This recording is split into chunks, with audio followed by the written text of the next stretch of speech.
Buongiorno, le principali notizie. A Catania svolta nell'inchiesta sulla donna romena trovata morta tra i rifiuti nel capannone abbandonato, il decesso non per un punteruolo ma sbranata dai cani. La terra ha tremato ieri nel catanese con la forte scossa di magnitudo 4.5, Ragalna, il centro con danni, oltre 600 edifici. La base militare di Sigonella, usata solo per logistica e rifornimenti, arriva il chiarimento del sottosegretario Mantovano sul coinvolgimento del nostro paese nel conflitto che infiamma il Medio Oriente. Siamo in pericolo, aiutateci, a Catania il grido d'allarme dei residenti di San Cristoforo che denunciano una situazione da diverso tempo fuori controllo. A Messina prestiti da usura con tassi anche del 300%, le indagini partite dalla denuncia della vittima. Calcio, la legge del Barbera, il Palermo batte 2-1 il Mantova e conquista la 9ª vittoria consecutiva tra le mura amiche. 2 espulsi, 1 per parte, sofferenza nel finale per i siciliani. Calcio ancora oggi a Benevento, per il Catania la partita più importante della stagione. Toscano dice un solo risultato per riaprire il campionato. Trasferta vietata ai residenti in Sicilia, la gara in diretta in chiaro su Telecolor alle 19:30.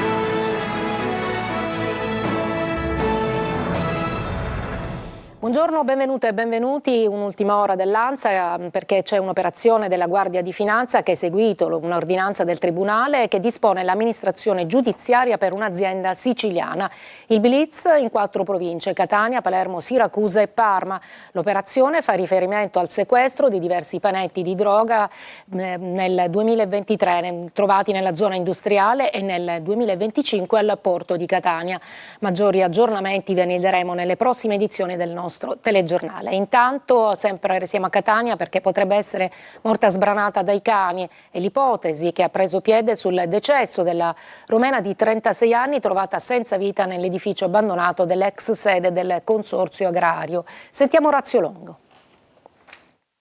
Quelli che sembravano essere colpi di arma da punta sono in realtà morsi di animali. È l'indicazione preliminare emersa dall'autopsia fatta eseguire dalla procuratrice aggiunta Liliana Todoro sul corpo di Elisabetta Boldijar, la 36enne romena senza fissa dimora trovata morta nell'edificio abbandonato che ospitava l'ex sede del Consorzio Agrario in via Domenico Tempio a Catania. La donna potrebbe essere stata uccisa da quei morsi che sarebbero riconducibili a cani randagi che gravitano in quello stabile, dove sono presenti 2 cucciolate di esemplari di media taglia. Il corpo della donna, su cui è stata eseguita una TAC, è stato trovato riverso tra i rifiuti e con pochi abiti addosso. Così, dopo la tesi dell'omicidio, dai referti medico-legali emergerebbe un'altra ricostruzione sulle cause del decesso, che non sarebbe riconducibile neppure a cause naturali, come invece si era ipotizzato in un primo momento, pensando che i morsi degli animali fossero giunti post mortem, ma che la vittima sia stata invece sbranata dai cani. Teoria che dovrà però trovare conferma negli esami tossicologici che sono stati eseguiti e i cui risultati si conosceranno nelle prossime settimane. Ci occupiamo del terremoto di ieri mattina, una scossa durata una ventina di secondi che ha svegliato buona parte della popolazione del catanese, ma non solo, anche in tutta la Sicilia orientale. Ragalna è il comune che ha subito maggiori danni, il servizio di Lorena Dolci. La cucina, un'ampia cucina, ed è tutto distrutto, quindi divani, tavole, sedie, almeno dalle prime foto che qualcuno è riuscito a fare questa mattina. È caduto addirittura il capezzale sopra la bambina, per fortuna non si è fatta niente, siamo rimasti tremanti, il comò che è bello grande si è spostato di almeno di 6 centimetri. Sono le 7:05 quando la terra trema, l'epicentro del sisma di 4.5 è proprio a Ragalna, una scossa seguita da uno sciame più lieve che ha causato lesioni a numerosi edifici, compreso il municipio. Sì, strutture pubbliche, ma molti privati hanno avuto veramente danni enormi nelle case. 600 le segnalazioni di danni importanti a edifici privati, ma per fortuna nessun ferito. Molti non sanno se potranno fare rientro nelle loro case. Le zone più colpite, quelle attorno alle vie San Francesco e Dante Alighieri e al villaggio Santa Barbara. In quel momento non si riesce a capire cosa sta succedendo, cosa fare, come andarsene, e non si riesce a scappare. Al comune è stato allestito il centro operativo comunale e i vigili del fuoco hanno attivato un posto di comando avanzato per gestire le richieste di soccorso da parte dei cittadini. E alcune famiglie proprio di Ragalna hanno trascorso la scorsa notte da sfollati, accolti dai parenti. Questo lo ha reso noto oggi il sindaco, che comunque vanno avanti ancora i sopralluoghi dei vigili del fuoco per capire un po' la situazione qual è. Andiamo a Sigonella, che è usata solo per logistica e rifornimenti. Arriva il chiarimento del sottosegretario Mantovano sul coinvolgimento del nostro paese nel conflitto che infiamma il Medio Oriente. Intanto sono stati cancellati molti voli da Dubai. Lorena Dolci. Folla di aerei americani e droni sopra i cieli di Sigonella. Nella base USA alle porte di Catania aumenta il traffico di velivoli cargo e droni, come il Global Hawk utilizzato per il pattugliamento, ma solo per rifornimento, logistica e sorveglianza aerea. Almeno per il momento gli Stati Uniti non intendono utilizzare la postazione NATO come trampolino di lancio per gli attacchi a Teheran e per farlo serve l'ok del governo italiano. Finora non c'è stata richiesta, spiega il sottosegretario Alfredo Mantovano. Ulteriori chiarimenti arriveranno nelle prossime ore con le comunicazioni dei ministri della difesa e degli esteri Crosetto e Tajani, da cui potrebbero emergere anche le prime indicazioni sugli aiuti ai paesi del Golfo. Ma la Sicilia resta un nodo cruciale per il Medio Oriente in fiamme. A Niscemi è attivo il sistema MUOS, che attraverso radar e satelliti garantisce i collegamenti tra tutti gli aerei, droni, navi e sottomarini americani. L'opposizione con il Movimento 5 Stelle ha annunciato un'interrogazione parlamentare ricordando che con MUOS e Sigonella l'Italia è già di fatto coinvolta nelle operazioni militari USA. I parlamentari 5 Stelle per protesta hanno abbandonato l'ARS. Fino a che punto le basi siciliane saranno messe al servizio di Trump, si chiede Gilistro. Schifani ha il dovere di informare i siciliani. Intanto sono stati cancellati voli da e per Dubai sullo scalo di Catania, bloccati negli Emirati tanti siciliani, tra cui Alice, palermitana. Siamo veramente provati, distrutti e non abbiamo più la lucidità e la prontezza per affrontare delle situazioni spiacevoli di questo tipo. Siamo in pericolo, aiutateci. A Catania il grido d'allarme dei residenti di San Cristoforo che denunciano una situazione da diverso tempo fuori controllo. Tonino De Mana. Al giorno d'oggi ci sono in giro tante persone che fanno uso di sostanze stupefacenti, quindi noi non siamo al sicuro per niente, soprattutto la notte. Rubano nelle auto, nelle case, nei balconi, portano via di tutto pur di recimolare pochi euro, quanto basta per comprarsi una dose di crack. Emergenza nell'emergenza a San Cristoforo, dove i residenti delle vie del Principe e Toledo sono sempre più esasperati, chiedono e sollecitano più sicurezza. Noi vogliamo qua il sindaco perché siamo stanchi proprio, non si può dormire più. C'è un affollamento di persone fuori dal normale, prostituzione, persone che si mettono negli angoli e lasciano le sue porcherie e i nostri figli ovviamente sono in giro. Non si può giocare più, ora questa è piazza perché è stata fatta, per noi o per loro. In questo video amatoriale girato da un residente si vede un extracomunitario che si arrampica ed entra in una fabbrica abbandonata. Altri, lo vedete, consumano la dose. Il telefono di Giuseppe Buglio suona di continuo. Gli abitanti sono stanchi, mandano continuamente segnalazioni, video di queste persone che vengono anche a rubare dentro i loro condomini. Quindi io non faccio altro che fare segnalazioni, ma purtroppo non ci sono risposte. Non distante da Via del Principe, una donna romena è stata trovata cadavere in un edificio diroccato che un tempo ospitava l'ex consorzio agrario. Aggredirono due coetanei in piazza Stesicoro a Catania. Uno è rimasto ferito gravemente ad un occhio, colpito con un tirapugni. Sono scattati provvedimenti restrittivi per 6 minori. Il giudice ha disposto il collocamento in comunità per 4 di loro e la permanenza in casa per altri 2. Il questore di Catania ha affiancato alle misure cautelari le missioni di 8 daspovilli a carico dei minori imputabili coinvolti. Le autorità hanno notificato anche un ammonimento a carico di un ragazzo sotto i 14 anni non imputabile, indicato come colui che ha utilizzato il tirapugni durante l'aggressione. Restiamo a Catania, ambulanza vandalizzata, atto ignobile, dice il Seus 118, che chiede più sicurezza per gli operatori sanitari. Orazio Longo. L'ambulanza si ferma per prestare soccorso a casa di un paziente e nel frattempo viene vandalizzata. È successo a Catania. Ignoti hanno sfondato il finestrino della cabina guida sottraendo presidi sanitari, elettromedicali e pure effetti personali dell'equipaggio. È un gesto assolutamente deprecabile che come presidente della Seus 118 condanno in maniera ferma.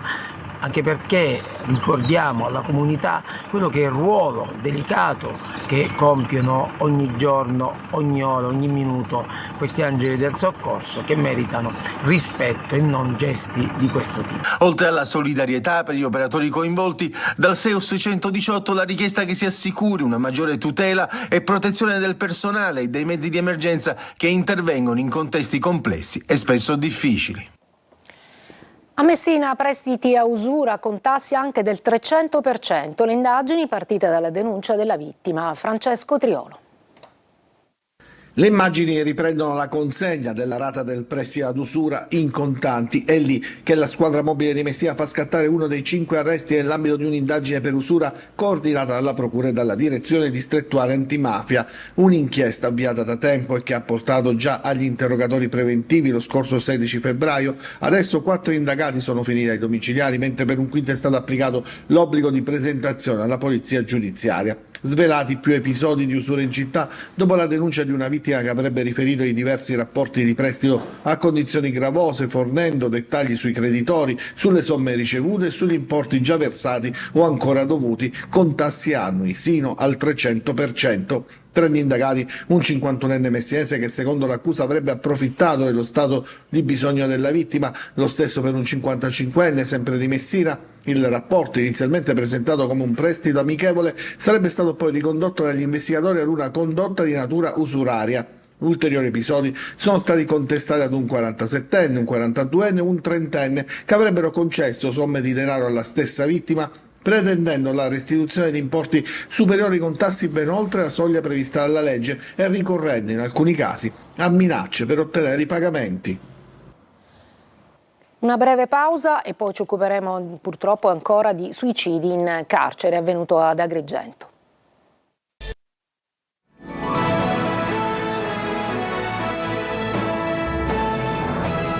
Ancora un suicidio in carcere, questa volta ad Agrigento. Un detenuto 50enne si è tolto la vita nella sua cella utilizzando i lacci delle scarpe per impiccarsi. Un episodio che riaccende l'attenzione sui numeri delle morti negli istituti penali italiani. Sentiamo Davide Sardo.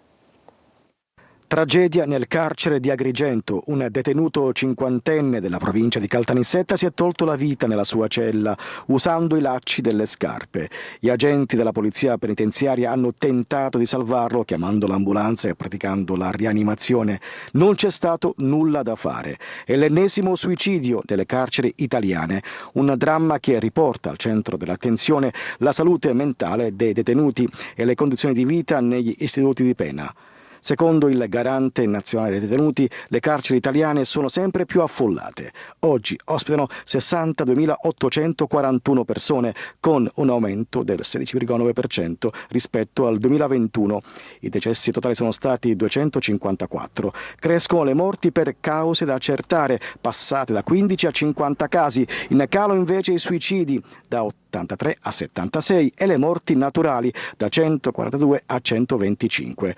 Un quadro che conferma la pressione crescente sulle carceri italiane e le difficoltà nel tutelare la sicurezza e la salute dei detenuti. Ogni numero dietro queste statistiche racconta una vita persa, una storia spezzata e una ferita aperta nel sistema penitenziario del nostro paese. A Trapani confisca al geometra Andrea Bonafede l'uomo che ha fornito l'identità al boss deceduto Matteo Messina Denaro durante la latitanza. Il provvedimento riguarda l'appartamento di Campobello di Mazara, utilizzato come ultimo covo del boss, e la sua auto. Laura Spanò. Entrano nel patrimonio dello Stato l'appartamento di Vicolo San Nicola a Campobello di Mazara, ultima residenza dell'allora latitante Matteo Messina Denaro, e l'Alfa Romeo Giulietta Nera, di cui lo stesso si è servito per i suoi spostamenti segreti non solo in città ma anche in province e fuori dal trapanese, spesso accompagnato dalle sue amanti. Il provvedimento di confisca emesso dalla sezione misure di prevenzione del Tribunale di Trapani ed eseguito dai finanzieri di Palermo arriva a quasi un anno di distanza dal sequestro preventivo ed è frutto delle indagini indagini coordinate dalla Procura di Palermo ed è stato applicato ad Andrea Bonafede, il geometra campobellese che ha prestato l'identità al padrino durante la latitanza. Bonafede, nipote del boss Leonardo e cugino di Laura Bonafede, storica amante di Messina Denaro, è considerato tra i principali fiancheggiatori del padrino, catturato a Palermo il 16 gennaio 2023 e morto a settembre di quello stesso anno. Con lo stesso decreto il Tribunale ha applicato nei confronti di Bonafede la misura personale di prevenzione della sorveglianza speciale per 4 anni, accompagnata dall'obbligo di soggiorno nel comune di residenza. Bonafede, in carcere per associazione mafiosa, ha avuto confermata anche dalla Cassazione la sentenza di condanna a 14 anni inflitta dalla Corte d'Appello di Palermo. Breve pausa, poi la pagina dello sport con il calcio. Il Palermo ha battuto il Mantova ieri in casa per 2-1 e oggi il big match del Catania Benevento.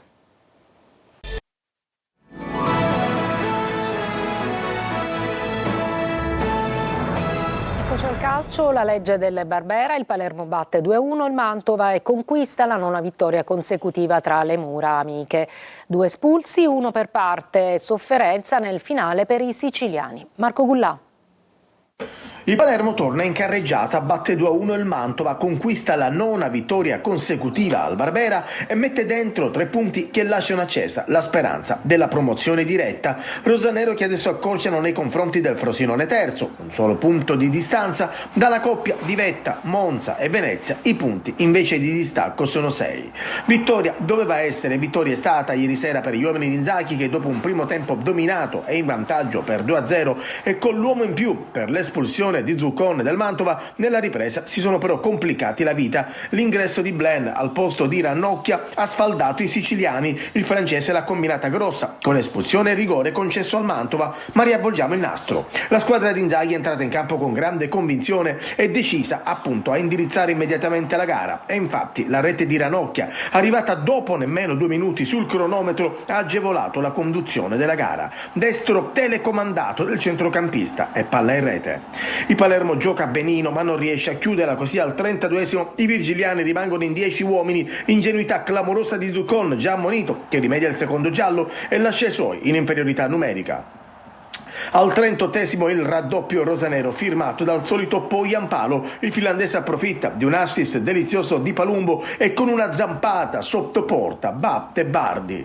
Ripresa, Inzaghi sostituisce Ranocchia che ha ammonito e per il Palermo si spegne la luce. Il Mantova in 10 viene resuscitato da questa ingenuità di Blen che forse subisce fallo, ma per l'arbitro è rosso e calcio di rigore che Marras trasforma 2-1. Inzaghi mette dentro Gomez al posto di Palumbo, questa volta la mossa è azzeccata. Il francese dà ordine a centrocampo ed è bravo a contenere gli attacchi degli ospiti. Nel finale grande parata di Joronen a salvare il risultato, anche se era già stato segnalato un fuorigioco. Finisce 2-1, il Palermo torna a vincere e dimentica Pescara. Il Catania stasera gioca a Benevento, la partita più importante della stagione contro la prima in classifica. Trasferta vietata ai residenti in Sicilia, rimborsi per chi aveva già acquistato i biglietti. La partita sarà trasmessa in diretta in chiaro su Telecolor a partire dalle 19:30. Marco Carli. La notizia, che era arrivata nella serata di martedì ed era diventata praticamente certa nelle ultime ore, è ora ufficiale dopo la disposizione prefettizia che prevede il divieto di acquisto dei tagliandi in tutti i settori dello stadio Ciro Vigorito ai residenti nella regione Sicilia. I biglietti della partita Benevento-Catania, precedentemente acquistati dai tifosi rossazzurri che risiedono sull'isola, sono annullati e verranno rimborsati. Un provvedimento d'urgenza che deriva dall'attività congiunta della Digos di Catania, Cosenza e Salerno, secondo cui il rischio di scontri era reale, perché nello stesso momento si sarebbero spostati i tifosi del Catania appunto, ma anche quelli della Cavese verso Crotone e del Cosenza verso Potenza. Il divieto di trasferta coinvolge infatti le 3 tifoserie, dunque anche quelle di Cosenza e Cavese appunto. La notizia arriva 2 giorni dopo l'attivazione della prevendita che aveva portato al tutto esaurito nel settore ospiti del Vigorito. Nel frattempo la squadra sta preparando la partita in Campania nella giornata del 30° anniversario della scomparsa di Angelo Massimino, ricordato in una nota dal club. C'è stata la rifinitura. Possibile la conferma della linea difensiva che ha fatto bene a Salerno. Lunetta dovrebbe giocare da attaccante. Noi abbiamo un risultato per riaprire il campionato. Abbiamo visto cosa fa bene e meno bene il Benevento. Dobbiamo fare un gol di più del Benevento. La cosa più importante è essere attenti quando hanno la palla gli avversari e sappiamo cosa fanno e come lo fanno, ma soprattutto quando abbiamo la palla noi. Per fare un gol di più dell'avversario dobbiamo essere determinanti quando abbiamo la palla noi. Diretta in chiaro e in esclusiva della partita su Telecolor dalle 19:30 il via, poi la telecronaca del match con le interviste flash in esclusiva a fine primo tempo e a fine partita. In mix zone le interviste con gli allenatori e i protagonisti in campo. E dopo la decisione del prefetto di Benevento, lo sentivate nel servizio, è arrivata la reazione del Catania attraverso le parole di Pelligra. In segno di solidarietà nei confronti di tutti i tifosi rossazzurri non sarò presente allo stadio Vigorito, dice il presidente in una nota. Questa scelta è condivisa con Vincenzo Grella e Marc Bresciano, che rientreranno a Catania presto, ed è in atto un atto di protesta composta ma netta. Sarà fatto ricorso urgente, prosegue Pelligra, da parte del club. La tempistica del provvedimento, che giunge 2 giorni dopo l'apertura della prevendita e a poco più di 24 ore dal fischio d'inizio, rappresenta, conclude il numero 1 del club, un'ulteriore penalizzazione nei confronti dei nostri sostenitori. Io mi fermo qui, è tutto per questa edizione, vi ricordo la prossima alle 14. Grazie per l'ascolto e buona giornata.